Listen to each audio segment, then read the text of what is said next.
Assalamualaikum everyone. Hope you all are doing great. My name is Shizna Jabbar. I'm a student of grade 11 in Government Girls College. And today our topic is interphase of cell cycle. Cell cycle के दो phases हैं. First is interphase and second is M phase और mitosis और meiosis phase. Interphase basically preparation है for the cell to divide, यानी interphase में cell completely prepare हो जाता है माइटोसिस के लिए या मियोसिस के लिए। माइटोसिस और मियोसिस में क्या होता है, न्यूक्लियस की डिवीजन होती है और cell at the end eventually दो सेल में डिवाइड हो जाता है। इंटरफेस को फर्दर 3 फेजेस में डिवाइड किया गया है, G1 फेज, S फेज और G2 फेज।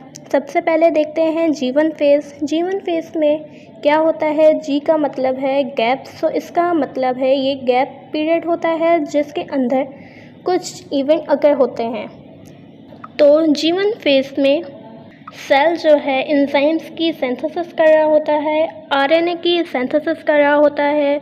सो G1 फेज में एक्चुअली मेटाबॉलिकली सेल एक्टिव होता है और सारे फंक्शन परफॉर्म कर रहा होता है जो इम्पॉर्टेंट होते हैं for sale growth and function. So most of the time हमारा सेल जो है G1 फेज में रहता है, बट समटाइम्स सेल को सिग्नल जाता है कि तुमने डिवाइड होना है। सेल को सिग्नल गया कि अब डिवीजन स्टार्ट करनी है। सो G1 फेज से सेल एकदम S फेज में इंटर हो जाता है और सेल साइकिल स्टार्ट हो जाती है। S फेज में क्या होता है कि अब सेल ने डिवाइड होना है, तो सेल में जितनी चीज़ें हैं उनकी नंबरिंग इंक्रीज़ करनी होती है ताकि दोनों सेल्स के अंदर बराबर बराबर चीज़ें जाएं।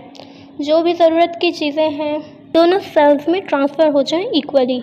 सबसे पहले क्या होगा, जो सेल का डीएनए है रेप्लिकेट करेगा, वो डबल होगा। सो एस फेज के अंदर डीएनए उसकी रेप्लिकेशन होती है। Suppose this is the DNA in the form of chromosomes. Actually में सेल के अंदर एस फेज में डीएनए इस फॉर्म नहीं होता, बट यहाँ पर सिंप्लीफाई करके बताया गया है।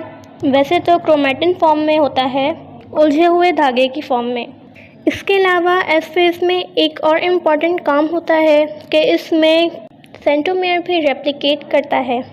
फिर नेक्स्ट फेज आ जाता है जिसे G2 फेज और गैप 2 फेज कहा जाता है।